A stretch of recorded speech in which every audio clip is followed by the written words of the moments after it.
Boa noite. Boa noite. Podemos começar? Até a paz entre os demais, tá bom? Então, a Maninha já colocou aí. Então, o som tá bom? O volume tá bom? Ok. Então, vamos lá. Esta fortaleza, continuou Anselmo de Santa Maria, a qual pertence não só a torre de vigia, como as demais que aqui se veem, aquartela o regimento de milicianos e lanceiros especializados, que fazem a sentinela e defesa da mesma, contra possíveis contratempos partidos do exterior. Muitos dos integrantes desse regimento são discípulos da iniciação cristã popular e ensaiam os primeiros passos na senda dos labores edificantes, caminho da redenção. Alguns foram também suicidas, que agora experimentam conosco a reparação de antigos deslizes. Outros, no entanto, saíram da mais negra impiedade, pois foram, além de suicidas, temíveis obsessores, e seus delitos, os crimes que praticaram durante tão lastimáveis ofícios, são bem fáceis de avaliar. Todos eles, porém, são tratados pela direção da colônia com desvelado amor e caridade cristã, a qual se acham afetos os trabalhos de auxílio à sua reeducação. Sobre os últimos, isto é, os obsessores, existem mesmo recomendações especiais provindas de mais alto, visto que a insigne guardiã da legião deseja vê-los o mais cedo possível integrados nas hostes dos verdadeiros convertos da doutrina do amado Filho, na legião dos trabalhadores devotados da causa magnânima do Mestre dos Mestres.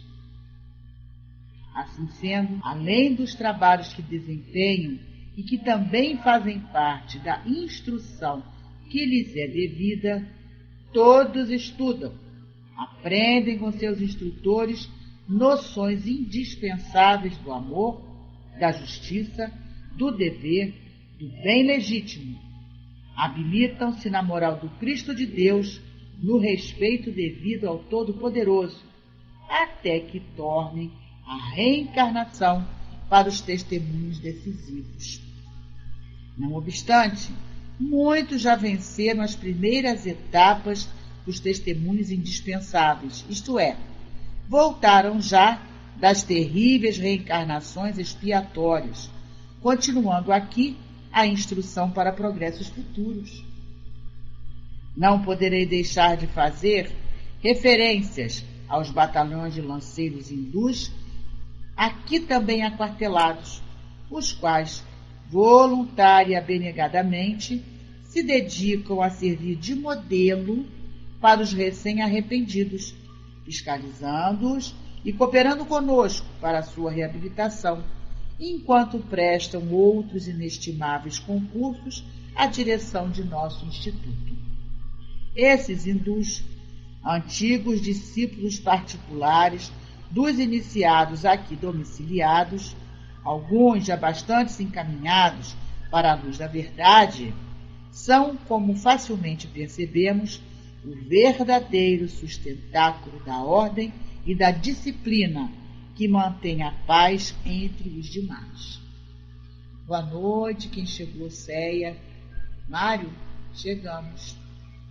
Vou passar para você, meu irmão. Boa noite a todos. Som tá ok? Ok, alto e bom som. Então, hoje nós estamos vendo uma particularidade da torre de vigia, que é a guarnição que defende a colônia, principalmente, onde estão os milicianos e os lanceiros especializados. Seriam aqueles espíritos que estão indicados para a proteção contra ataques principalmente externos à colônia. Embora a gente saiba que os lanceiros também fazem a captura dos suicidas que estão perdidos, fazem também o acompanhamento daqueles que irão sair do vale. Aqueles que irão sair do vale. Certo? E quem são esses lanceiros e quem são esses milicianos? Os milicianos, o nome já diz, né? São aqueles que formam um corpo de guarda, como se fossem militares. Né? Milícia vem daí, militares, corpo de guarda, um exército, uma corporação, são chamados de milicianos. Embora essa palavra hoje esteja tão deturpada, né? Tão deturpada. E eles fazem a defesa contra esses possíveis contratempos partidos do exterior. Imagine uma colônia de ordem superior, com habitantes superiores cuidando de inferiores, numa região em torno inferior. Que tipo de ataque eles devem sofrer? Primeiro, daqueles inimigos da harmonia e da ordem. Por quê? É uma construção, é um trabalho planejado. Então, aqueles espíritos que não são afetos à harmonia, à ordem, ao equilíbrio, vão tentar derrubar aquilo ali. Como se fossem os bárbaros do passado, que não deixava uma moradia de pé onde atacavam. Destruíam tudo pelo prazer de destruir. Que tipo de outros ataques sofreriam por aqueles inimigos da luz, espíritos inimigos do progresso, independentemente de onde venha tal progresso? Que tipo de outros espíritos podiam atacar ali? Criar dificuldade. Aqueles deliberadamente inimigos do Cristo, inimigos de toda a obra cristã. Que tipo de espíritos podiam atacar ali?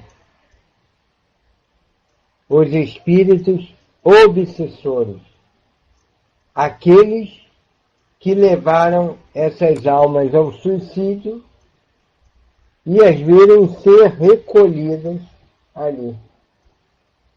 Então tentam de alguma sorte resgatar aquelas vítimas que eles mesmos levaram ao suicídio ou se apropriaram dela no mundo dos espíritos, apenas com o intuito de serviciá-la. Qual outro tipo de espírito poderia criar contratempo ali? Espíritos sofredores que quisessem ser recebidos ali. Então imagine quantos espíritos vira e mexe, de alguma sorte, tentavam desestruturar, consciente ou inconsciente, o equilíbrio da colônia. Transponhamos isso para a casa espírita, que precisa ter não só as suas baterias vibratórias ligadas, aparelhagem específica, como também espíritos especializados. A gente tem notícias de que no não dia da desobsessão tem lá os cavaleiros árabes e também os índios das tribos de Timbiras. Nós já falamos isso aqui, dos Timbiras. Já? Então, que tipo de espíritos buscariam atacar o centro espírita? Primeiro, da mesma maneira que lá, os espíritos incomodados com a ordem, com o equilíbrio, com todo o trabalho montado. Segundo, aqueles espíritos inimigos da luz, inimigo de todo lugar que tenha qualquer ideia de elevação. Porque eles querem que ninguém evolua, que todo mundo sofra igual a ele. Terceiro, aqueles espíritos também inimigos da obra cristã. Quarto, espíritos que tentariam contra a casa espírita. Espíritos inimigos da doutrina espírita. Era muito comum, hoje bem menos, mas muito comum nas reuniões mediúnicas de socorro espiritual virem profitentes de outras religiões desencarnadas se dizendo inimigos da doutrina espírita, da mesma maneira como eles o eram em vida. Que outro tipo de espíritos atacariam também a casa espírita? Aqueles inimigos dos frequentadores, daqueles que possam ser ali socorridos. Então, nisso aí entra o ataque ao trabalho em si, como aos trabalhadores. Muitas vezes somos atacados, não é porque tenhamos naquele um inimigo declarado de outra vida, mas porque o nosso serviço presta luz, presta socorro para outros sofridos. Então as baterias do mal são dirigidas contra os trabalhadores. Então entender, fora aqueles espíritos sofridos que tentam ser atendidos de qualquer maneira, mesmo quando não estão ainda modificados ou tenha possibilidade de estar naquele ambiente. É ou não é necessário? Os milicianos, os lanceiros. Aí diz que muitos desses integrantes desse regimento, dos milicianos, dos lanceiros, muitos deles são discípulos da iniciação cristã popular. Que seria isso? Aquela iniciação, aquele conhecimento que todos nós podemos aprender no dia a dia com as religiões acerca do Cristo. É popular por isso, diferente daquela iniciação mais profunda, daquele estudo mais profundo, né?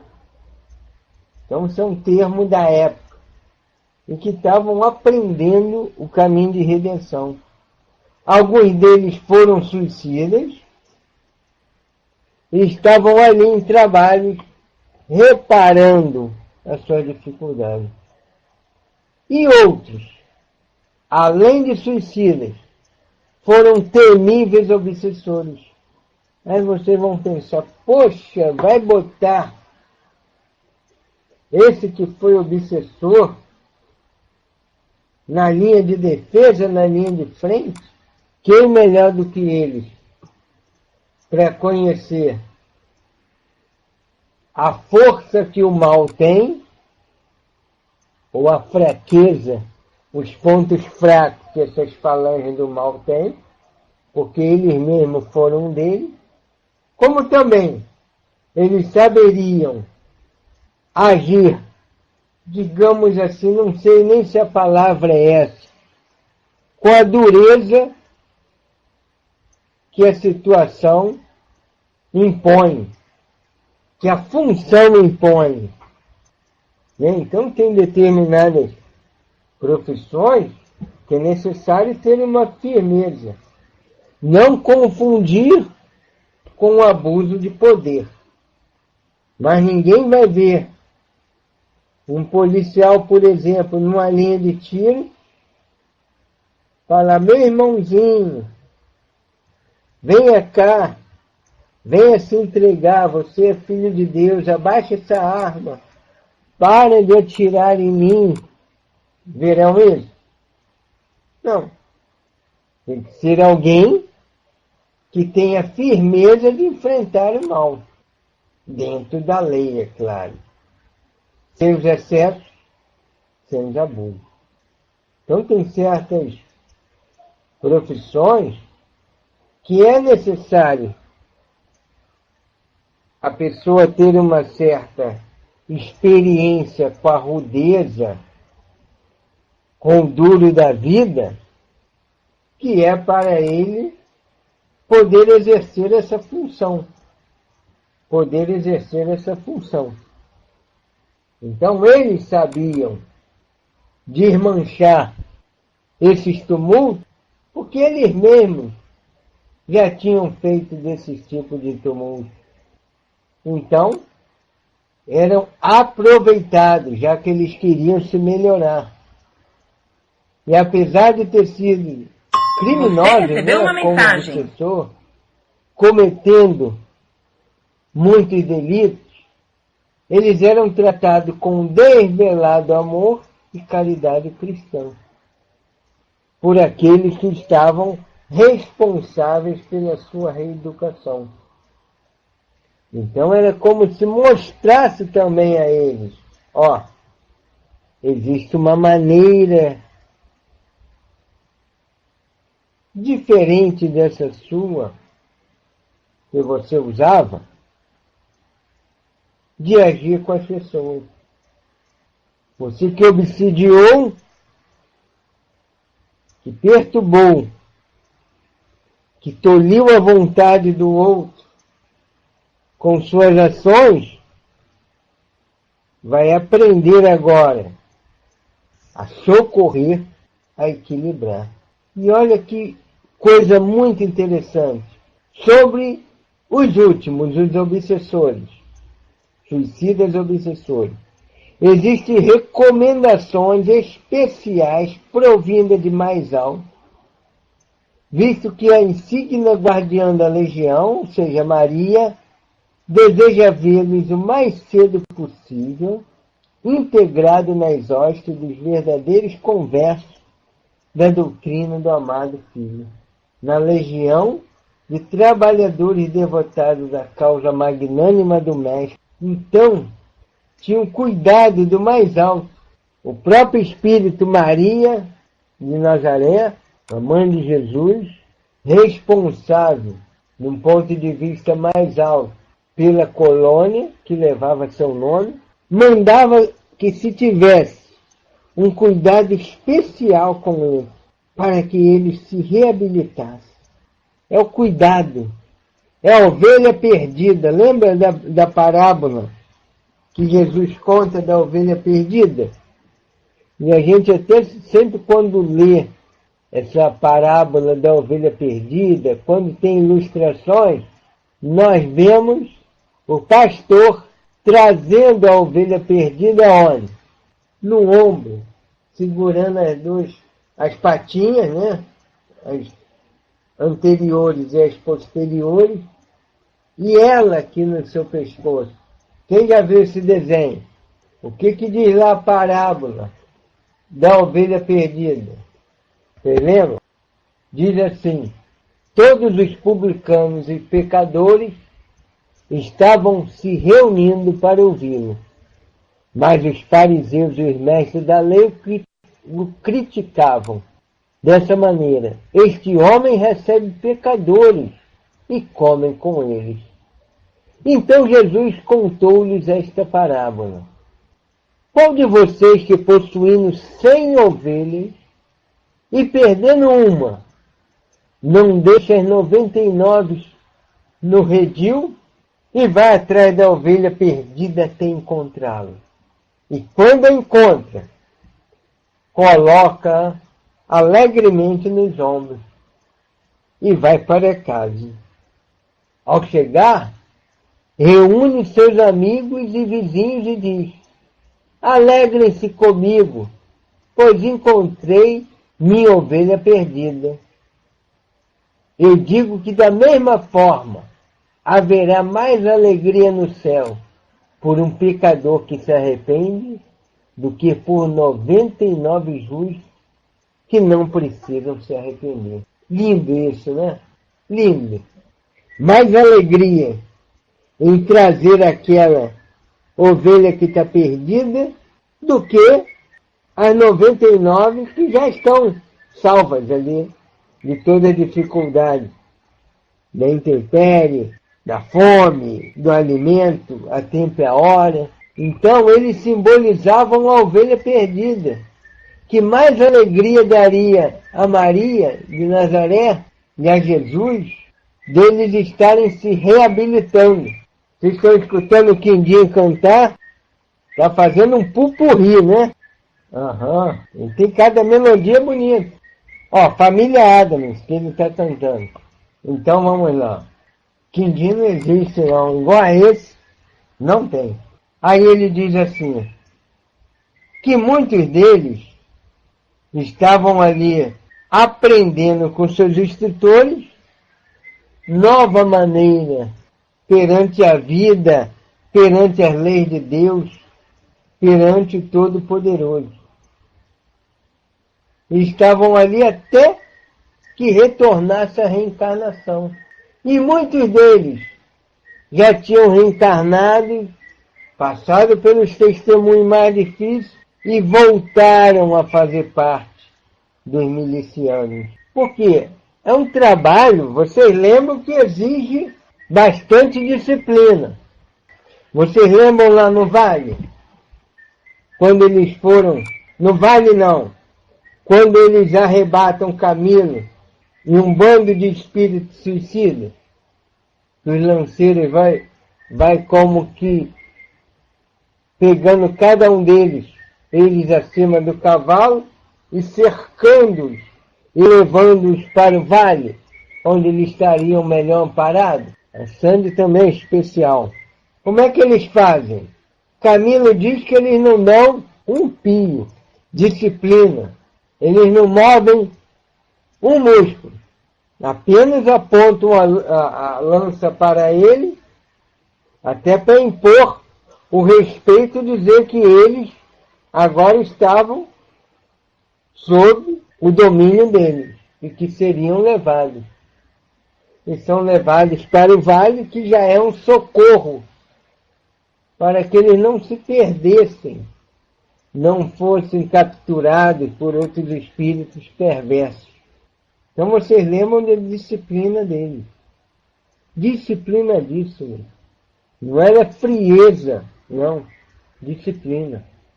E muitas das vezes a gente fala, eu desencarnar, eu quero pelo menos estar no centro tomando conta do portão. Como se tomasse conta do portão fosse fácil. A gente às vezes para tomar conta lá da fila, ou lá para atendimento do altivo, já era difícil, lembra? Um tentava às vezes furar uma fila, o outro reclamava, o outro queria passar à frente de todo mundo, o outro queria ir direto nele. Imagina tomar conta da porta do centro espírita, quando a gente desencarnar.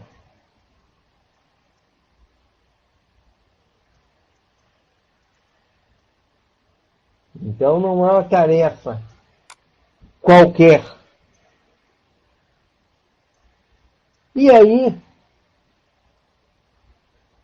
o Camilo fala aqui, o Camilo não, o irmão de Santa Maria,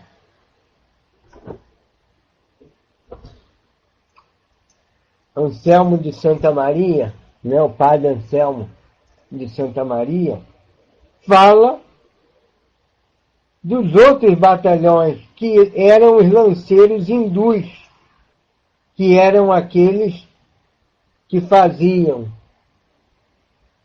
aquela escolta lá da saída do vale, lembram? Esses estavam ali voluntariamente. É aquele trabalhador que tem as condições necessárias para a tarefa, terá a disciplina mental, a disciplina nas atitudes e terá uma compreensão acima daqueles outros. Porque os outros eram homens duros, agiam com a dureza ainda, embora já estivesse do lado bom. Mas esses não. Esses tinham as qualidades e ainda tinham progressos feitos. Por isso que eles eram voluntários e serviam de modelos para esses recém-arrependidos. Até porque muitos deles eram discípulos dos iniciados da colônia.